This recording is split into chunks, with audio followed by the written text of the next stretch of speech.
I'll start with the Nogal Canyon fire and give you a brief update of what's been going on today. The Nogal Canyon fire is currently 394 acres, 4% contained. Today, crews were working on the ground and we were able to utilize helicopter bucket drops to drop water on the fire.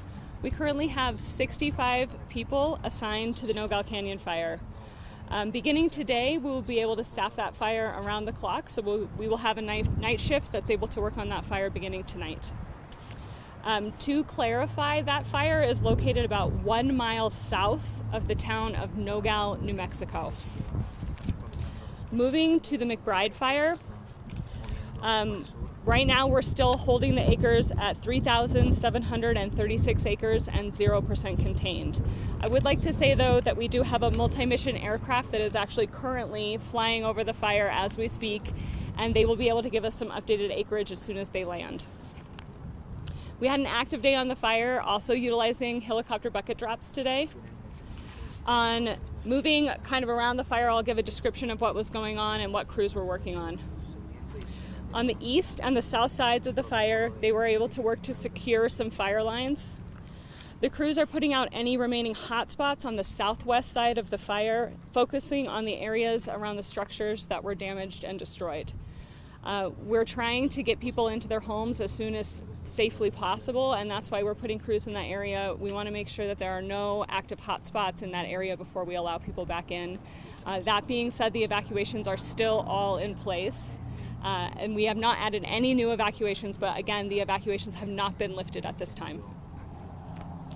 Up on the most active part of the fire, that's the northern part of the fire, crews are using heavy equipment to complete bulldozer lines to secure the area. I will open it up for questions at this time. For clarification, you said 3,000, report this morning was close to 5,000? Yes, I'm so sorry. That was actually 5,736. My mistake. Sorry about that.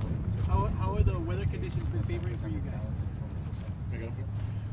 So I'm Dave Bales. I'm the incident commander for the McBride and Nogal fires. And weather conditions have been very favorable today. So it started off with light winds. That's a success for us. We're able to fly more aircraft and stuff. So the winds are picking up this afternoon, but we have been flying a lot of helicopters today to support the crews. So. There were 8 aircraft yesterday. Do we have a number on a total of how many aircraft have been flying today? We mostly, all that's been flying today has been helicopters. We still have the aircraft assigned to the fire, but the helicopters are being worked in conjunction with the ground crews, the ground forces. So helicopters and the grounds are able to work together in conjunction, so we've primarily just been flying the helicopters today. So do we know how many helicopters?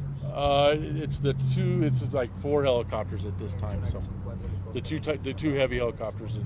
Perfect. And how beneficial have the helicopters been in fighting the fire? Great. Again, like I said, working in conjunction with the ground crews as they mop up along the edge using water drops.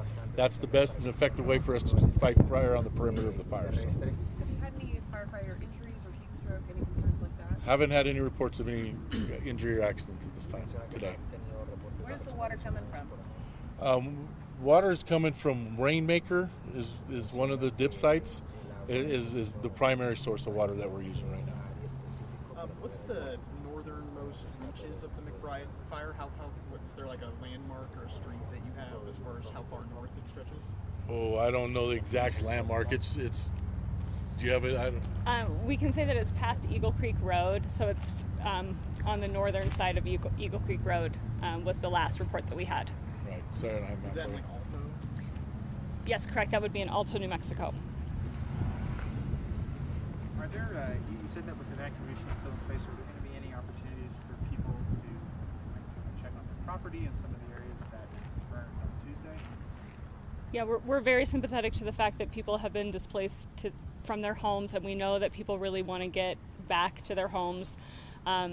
We currently are not planning to lift the evacuations. Again, we just want to make sure that it's safe before we do that, taking into consideration that we understand that people are really wanting to get back as soon as possible. How are the shelters holding up as far as space? Do you still have enough space for more evacuees if needed? Yeah, we do have an evacuation shelter set up at the Ruidoso Convention Center. When this fire initially broke out, they did have about 200 people that showed up at that shelter. Many of them were really just looking for information, a place to go for the immediate future. That number then quickly dwindled to about 30 people who spent the night the first night, and then has subsequently dropped lower as people find more comfortable lodging for the time being. But so we do have enough room should there be more evacuations in the future. Do you have any update on the power outage? Yes, I do have a little bit of information about the power outage. So we know at one point during this fire, about 18,000 customers did lose power.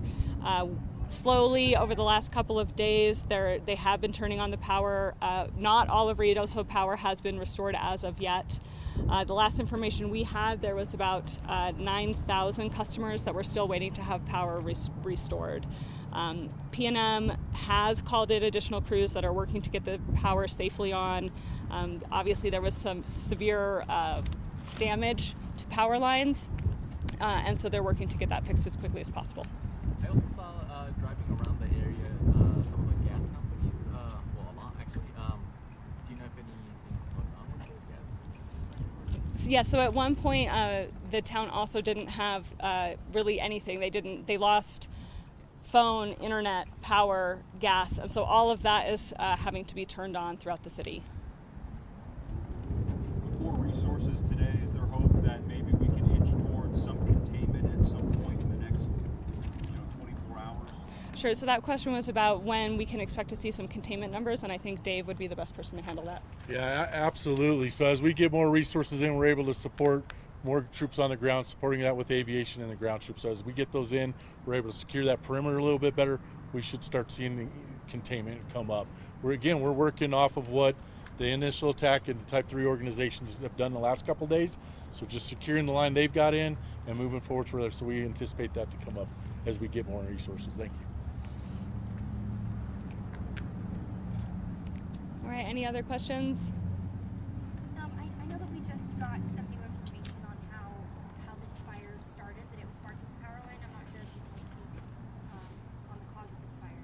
So right now what I can say is that the cause of this fire is under an investigation, and usually how that works is that we actually have special fire investigators that will come down, do a thorough investigation. Once they've completed their investigation and written their reports, then we're able to confirm the cause of the fire.